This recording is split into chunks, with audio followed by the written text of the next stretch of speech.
Welcome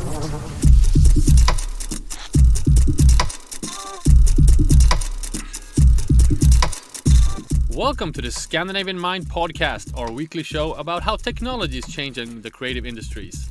Today on the program, we report from the Natural Beauty Show and Borås Textile Days. We have been making the rounds at the industry gatherings in Sweden this past week, and we will share our insights from these events. From Borås, we'll share our thoughts on the need for collaboration in the fashion industry and how the industry organizations are working together, perhaps better than ever. And from the Natural Beauty Show in Malmö, we'll also hear from some of the participating experts, including Nina Drake of Hagelsrum, CEO and co-founder Make NotionOlga Ringquist, co-founder of Oquist Cosmetics, and Povilas Sugintas, senior consultant beauty and fashion of Euromonitor International. My name is Konrad Olsson, editor-in-chief and founder of Scandinavian Mind. And I'm here with my dear colleague, our senior editor, Johan Magnusson. How are you, Johan? Good. It's quite hectic weeks, which we will share in this episode. No, for sure. There are events happening both from our own repertoire and also from the wider industry. And apart from these kind of shows and industry conferences, there's of course also various dinners and launches and things that you really have to try hard to make your calendar work these days. We should mention that we record this on Thursday morning. It's the morning after our second Beauty Innovation Talks in Stockholm. Maybe we should mention that. We'll of course get back to that in future episodes. But what were your impressions from yesterday's talks on science-backed beauty and the microbiome? That this industry really likes to meet each other and get provided with insights, but also networking. So I think already now we have a complete concept, so to say, with that kind of mix that you get smarter and get to meet new people. No, for sure. And I really think our concept of having both an hour of insights and talks and an hour of networking is the way to go, because people really appreciate the networking session, and it all kind of makes the content that we provide on stage also as almost like just a starting point for the conversations. But of course, lots of great insights on that. Keep posted in this channel. Follow our feed, follow our newsletters to stay updated on this content. I think it's worth mentioning also, we are now less than 2 weeks out of our second virtual creativity live event at the Link & Co showroom in Stockholm. So it's Wednesday, the December 6th. We have virtual creativity live, this time with designer Gustav Vinst.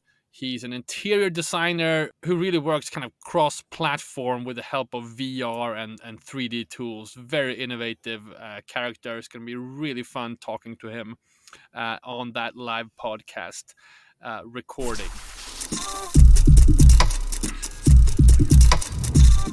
All right, so before we get into the bulk of this episode is going to be your reporting from the Natural Beauty Show in Malmö, Johan, and we'll hear from the interviews from there. But I thought it would take a moment just to share some observations from Borås Textile Days. I also had a longer column on this in my observations newsletter and my kind of weekly editor's letter observations you can read online, Scandinavian Mind. Johan, have you ever been to Borås Textile Days? You know about this event, right? Yeah, definitely. I think they're doing a lot of good things. Unfortunately, I was busy in Malmö, so I couldn't be at two places simultaneously. But I really wanted to go. What were your impressions? Well, I participated in a workshop that I'll talk more about in a second, but Borås Textile Days, it's really interesting gathering of all the organizations that are in the old textile mecca of Sweden, Borås.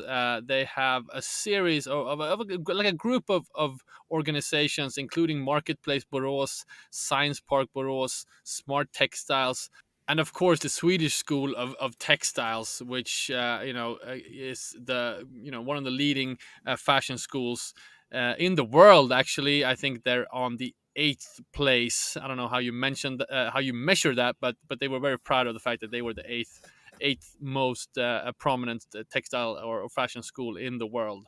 So it's really an important epicenter of, I would say, the whole Nordic fashion and textile scene happening in Borås. And every day they do this kind of their own little conference, their own little fashion week. They call it Borås Textile Days, with a bunch of events, gatherings. Of course, the gala event, where they deliver the Fabric of Life awards as well. I'll get back to that. Yeah, and also the fact that they're one of the leading places in Europe for textile innovation, because they work so much with EU-oriented projects. They are hired as or they get contacted by the EU to be experts when it comes to textile innovation. But it's like Finland. You need to go there to see it with your own eyes. Then you get a complete different impression. Yeah, that's actually true, and the fact that they've kind of crammed all these organizations and all this activity into one big building. I'm sure it's several buildings, but you get into the textile fashion center, you have this machinery, this textile. You have the knitting room, you have the schools there, you have all these organizations. It's really vibrant, and I'm sure it's much more vibrant during the textile days than any other part of the week. So, but I kind of I just wanted to iterate the reflection I had in my editor's letter this week, and I participated in a workshop hosted by Marketplace Borås and the Swedish Fashion Council uh, on the concept of collaboration in the industry. So it was hosted or led by Philip Barkander. He's a senior lecturer there in Borås. We all know Philip from our feeds. He's been on the podcast before, and I thought this was a really interesting gathering because traditionally the Swedish fashion system has been kind of broken up. As I mentioned in my column, I mean, there was a time when there was quite a lot of discord between the different organizations, and we don't want to get into all the bickering and all the things that happened in the past, but this definitely been some discord between the Swedish Fashion Council and the Association of Swedish Fashion Brands, two kind of competing organizations. We have Stockholm Fashion District in Nackastrand, which we are collaborators with on our transformation conference, and then we have all the organizations in Borås. And for anyone observing the Swedish fashion system from kind of from outside looking in, I do believe it's still quite hard to understand how these organizations work together. And what I found so interesting about this event in Borås last week was you had all the leading representatives from these organizations present in the same room talking about the concept of collaboration. I have not in my 15 years, 15 so I mean, almost 20 years working in this industry, felt a unity of this kind before. And I've never heard that there's these are uh, subtle kind of attitudes that you feel, but you really get the sense that the leader of the Swedish Fashion Council, Jenny Rosén, and the leader of Association of Fashion Brands, John Jamal, they are speaking very highly of each other. They are recommending each other. They are kind of working together, and we also have, of course, Helena Wacker, which is the CEO of Stockholm Fashion District. This I just felt like I had to put this out there, and it made me really hopeful for once, thinking about the kind of Swedish fashion system. Just imagine the capacity uh, that they all have together if they are able to work together. Just look at Yes. Copenhagen when all the industry actors are working against the same target. And now it's a leading Mm. fashion week in the Northern Europe. Yeah, I think that's obviously that's kind of the result of the kind of conflicts in Stockholm. The Stockholm Fashion Week really deteriorated. Jenny Rosén famously, canceled the Fashion Week when she was a part of it, and then John Jamal kind of took it over. And I know he's got some exciting plans of how to kind of revive it from. A Swedish perspective on innovation and so forth. I'm going to let him present that when time comes. Obviously, the Nordic fashion week, this fashion week of Scandinavia, has been consolidated to Copenhagen. And I kind of feel that's a good thing. I think for international buyers and for international representatives coming to Scandinavia, it's probably easier to go to one fashion week and then go to two fashion weeks. But it's going to be really interesting to see what comes out of this. I would say a newly found sense of collaboration, because there is issues ahead. We have the whole, tsunami of legislation coming from the EU. We have the sustainability debate. We have this huge need for transformation, which we have been talking about, in our conferences. And of course, we want to see ourselves as a player in this as well. And just it's going to be really interesting to see how this plays out, and if there is a new type of platform that can come out of it, where all these organizations kind of work together towards a similar or same goal. Very interesting to see. Definitely. And I'd just like to give a huge shout out and thank Pia Rosengren from Marketplace Borås for organizing that workshop, and all the other organizations doing things during the Borås Textile Days. I had a great time visiting the Fabric of Life Awards later in the evening as well. Of course, our friend Ellen Hudakova, she's been on our feeds and in our events previously. She was the winner, which we have reported on. But I also had a chance to meet with both Selam Fesahaya and Louise Chin, which were previous winners. It really shows that there are so much talent working on new sustainable approaches towards fashion. So that also made me really hopeful.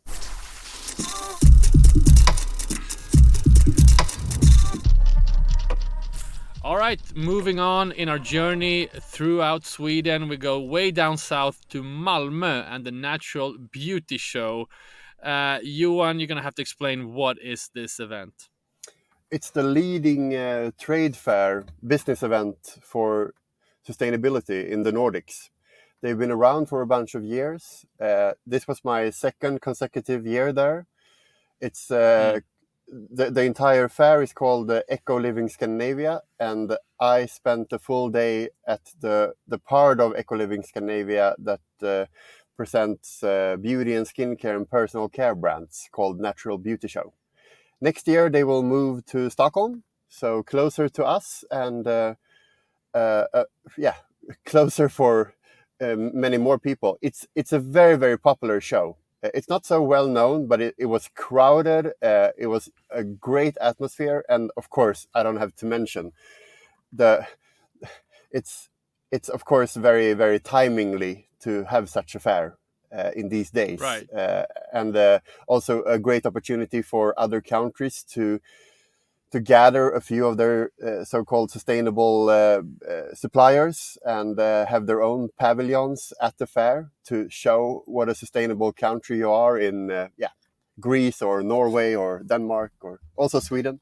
Give a sense of the participants, both the exhibitors and the visitors. Are we talking, you mentioned suppliers, are we talking suppliers and brands? Are we also talking buyers from leading retailers? What's the makeup of this event? It's a professional event, so only the industry, but a wide range of industry players. Of course, a lot of buyers and distributors and agents, and also media. And it's a great place for networking, because it gathers all the important sustainability organizations for, say, food or beauty, or in one place. So the list of panels and the keynotes on stage it was super impressive, including my own name.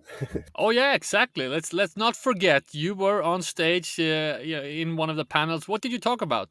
It was Beauty Editors Insights. So me and my two colleagues, Nina from Denmark and Agneta from Sweden, we shared our insights on micro trends, macro trends, and favorite products at the fair, and where the beauty industry is heading. Got it. I'm sure followers of the Beauty Innovation newsletter would recognize as your insights shared there on stage. We will not miss the opportunity to plug our own newsletter. All right, let's get into some of the people that you've met, starting with Nina Drake of Hagelsrum, CEO and co-founder of Make Notion. Why did you decide to talk to Nina here? We've met before, and the startup is a software helping brands to handle information, data, and transparency. If you're a new brand or an established brand, it takes a lot of time and resources to handle that kind of work tasks. So Make Notion aims to be a helping hand for new and more established beauty brands. All right, let's hear it. Here's Nina Drake of Hagelsrum, CEO and co-founder of Make Notion.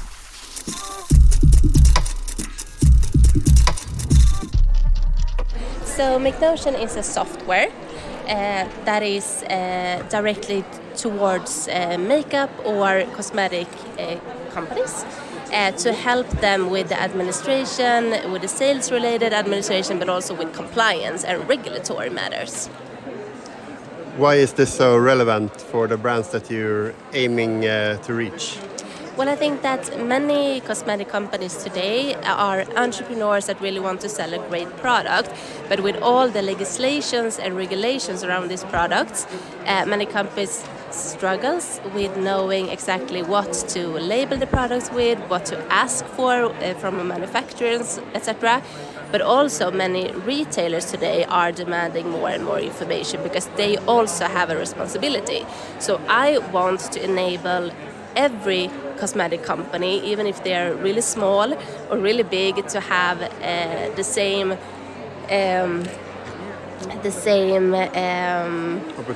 opportunity to launch their product in a safe and regulatory okay way. It's quite good timing. The end consumer is looking for more transparency, and we have the coming EU regulation. So it's not a coincidence that you're just about to launch, right? No, exactly. We really want to help companies with this as well. Digital product passports, we know, are in the pipeline in the EU. And it's all about sharing information and sharing the correct information. And today in the value chain, I know there's a lot of information and documentation needed for each step, but they sometimes get lost in the information sharing process. So we want to enable companies to have the correct documentation, the correct information, and to easily and without sharing any confidential information or any confidential affairs. We want them to be able to share the correct information to basically the end consumer in the end. Can you tell us more about how the actual software works? Well, it's about to launch in next year, so we're not fully developed yet, but some functions it will have is both with the sales-related information sharing, so all the basic master data of the product we will automate so the retailers get it correctly and without any human mistakes. But we will also connect the software to a database with ingredients, for example, so that everyone in the value chain can be updated on which ingredients are not okay, which are under investigation of the EU, etc. But also we will regulate and automate some claims, some marketing claims, and allow the companies to see exactly what information and what documentation they need to support that claims. Yeah, you haven't even launched, but you've already signed clients, right? So there is a need for this. Yes, absolutely. So we have 3 pilot clients in this, and they signed yes on the concept basically. And I've seen, like with everyone I talk to, I see a need about this, but they also don't want yet another system. So my main goal is to make this as efficient as possible for them, to not only be compliant and follow the regulations, but also to increase sales and get products to the market faster and better, basically. So yes, I'm excited for this.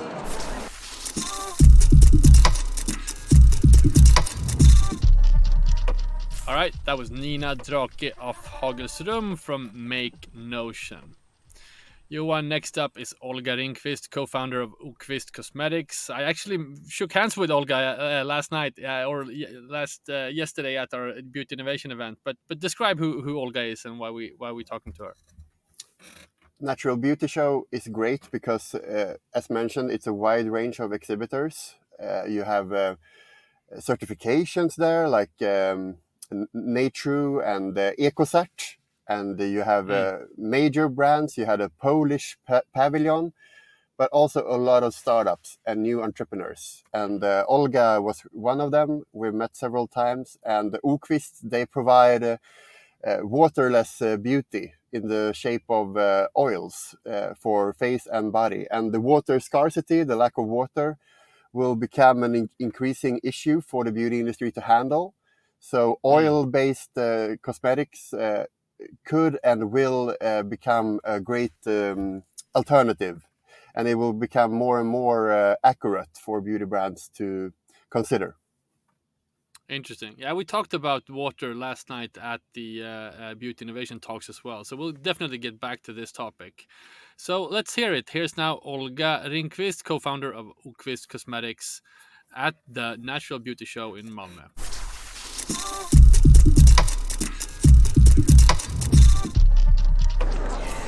So Oquist Cosmetics is waterless cosmetics without preservatives, because not having water is like a preservative in itself, and it's multifunctional, so it's at least 5-in-1 in each product, and we store it in terracotta, which is a very sustainable material and that you can create very beautiful forms with. So it doesn't look like skincare, it looks like pieces of art that we kind of call skinterior, so interior and skincare in one.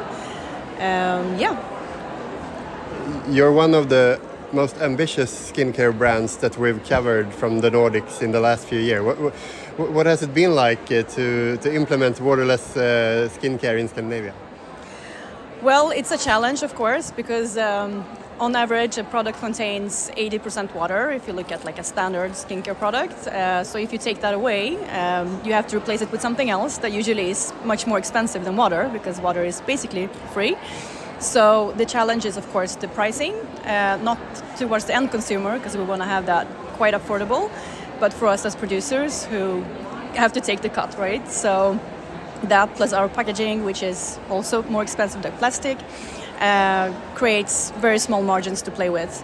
So that's why you can't find us in big retailers that require like 80% discounts, but mainly like online or in smaller shops or spas or hotels. Is it difficult to educate the end consumer? I would say it's not difficult once you caught their attention, because it is an interesting topic, it is growing, and people understand, of course, it's not that complicated. But the problem is, of course, to get their attention first, before, and for quite a while, because it takes some time to explain it as well. Has it been difficult for a new up-and-coming brand to establish in such a competitive market? Well, for us, it's been quite easy, to be fair, and it has to do with the packaging, because it looks, it's very Instagrammable, very TikTokable, so that is what gets us to stand out and gets the attention of the customers, but also of the press and, you know, everyone else. And once we've got that attention, it's easier, of course, to talk about the actual important thing, which is then the sustainability aspect and the health of the skin, which is the inside of the product. And we will definitely see more water alternatives in Scare when we see increasing water scarcity and such, yeah. You've just launched a cleansing oil, and we're now also looking at a more colorful object. What can you say about it? Yes, so we're experimenting with the colors, but also with the shapes, because again, we see it as a piece of art, so we kind of want to play around with the designs rather than with the formulas, because we think the formulas are as they should be, and we don't want to tweak them anymore, but we play with the designs. And so one of the newcomers is the Elixir, which is for the face. It has 6 functions. It's the only product you need for the face, and it also will contain retinol for those who like a little bit more efficient anti-age effect. And this particular one will come in an interesting color of 2 colors mixed together, pink and baby blue, for the TikTok generation.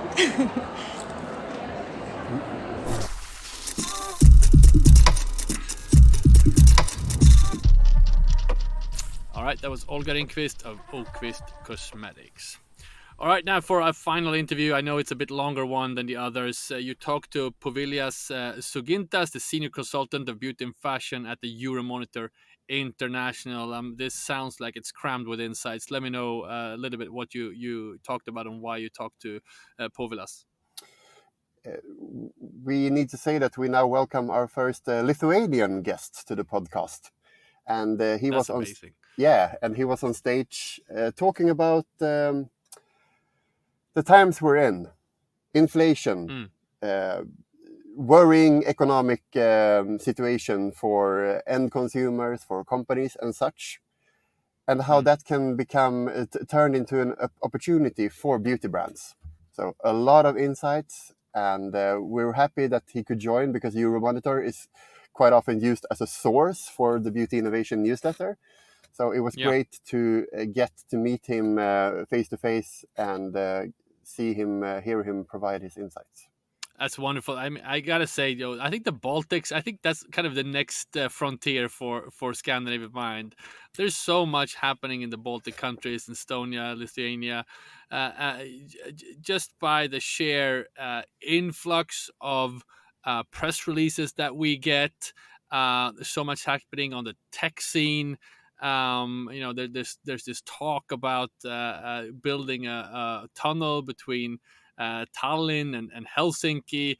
I predict that in the next 5 to 10 years we're going to see the Baltic countries almost becoming part of the Nordics, because I do think we have so much kind of shared culture and attitudes towards things. It's really interesting. Sorry, just a bit of a sidebar, but I just wanted to get that in there. Definitely. All right, let's listen to your conversation with Povilas Sugintas, Senior Consultant, Beauty and Fashion from Euromonitor International.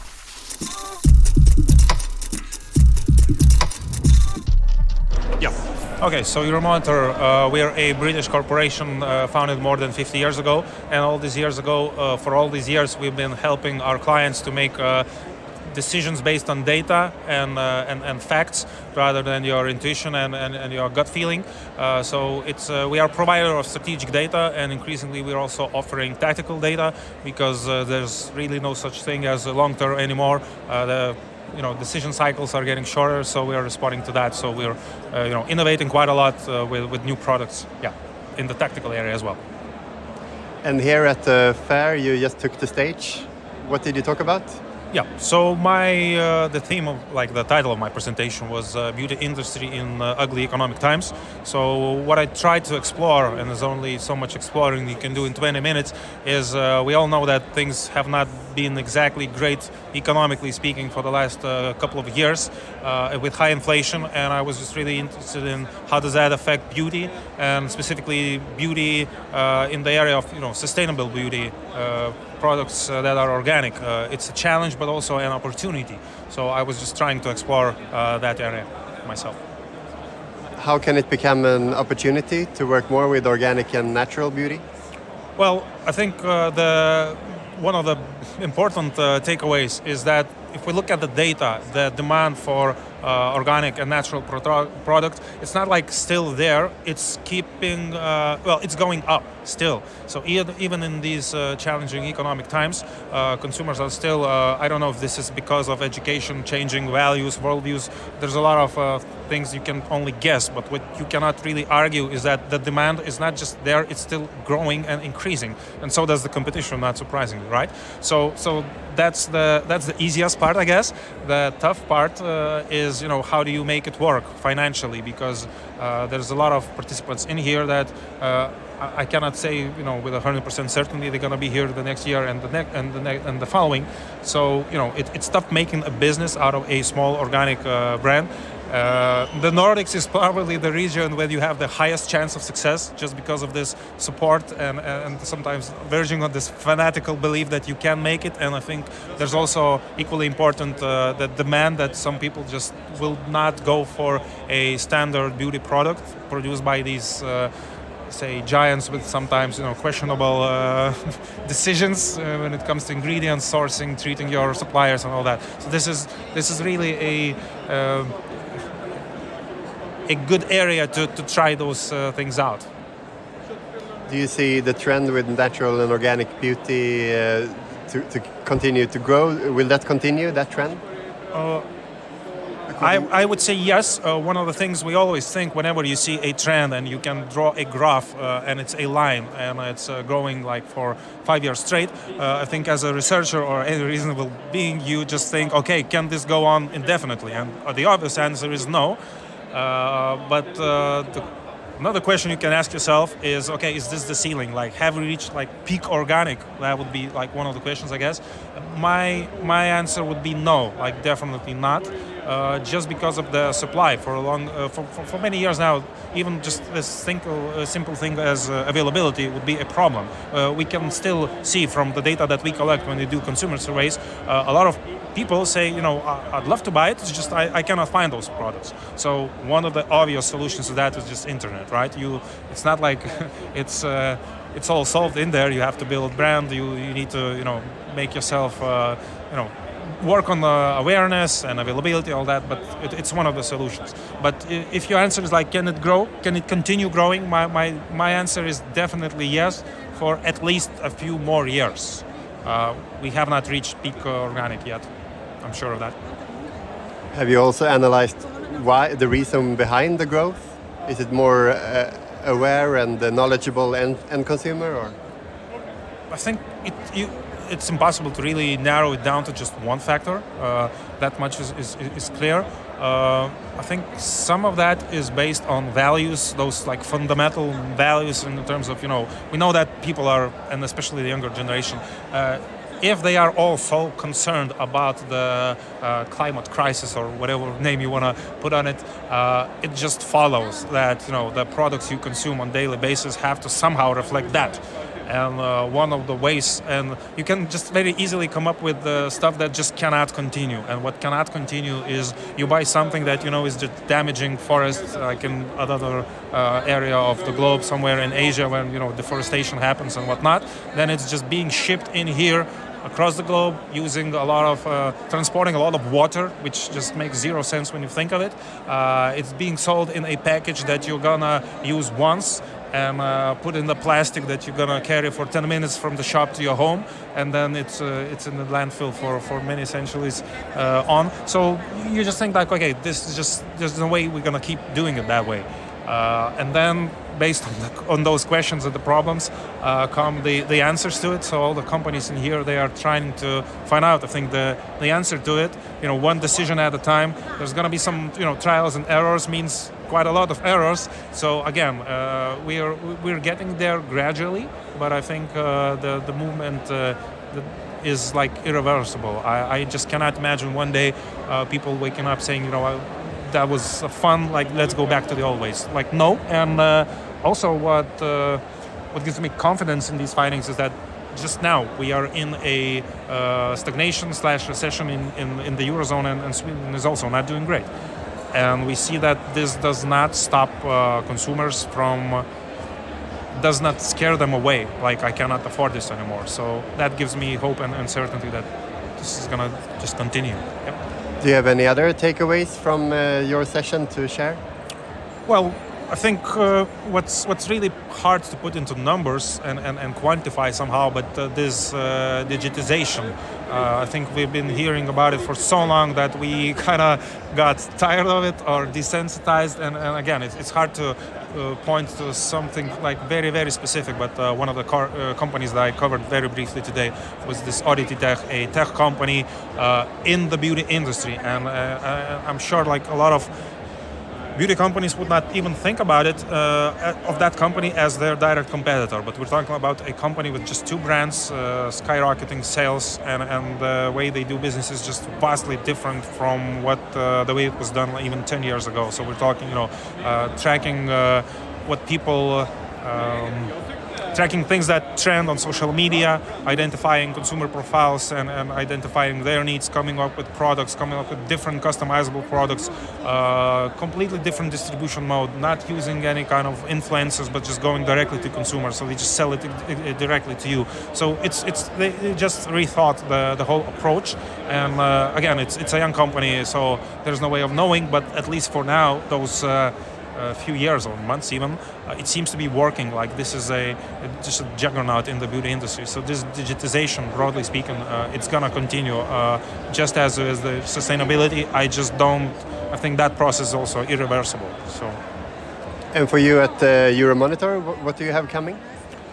Well, we are actually developing a lot of products, and one of the hot areas, for reasons I don't need to explain, is the rise of e-commerce. So we've been developing that product for quite some months now. We had some early signs of great promise and great success. So I'm really looking forward to the success of that one. Besides that, there's always, the tried and true approach. So that's, syndicated products that are just made by people focusing on the industries and following those industries years after years after years. And we also have the consulting department, which is, when everything else fails and you feel like you have a unique problem that absolutely needs, people working directly on your problem with, dedicated to the problem and solution that is just tailored for you. We have the expertise and the network to do that as well. So we are very capable.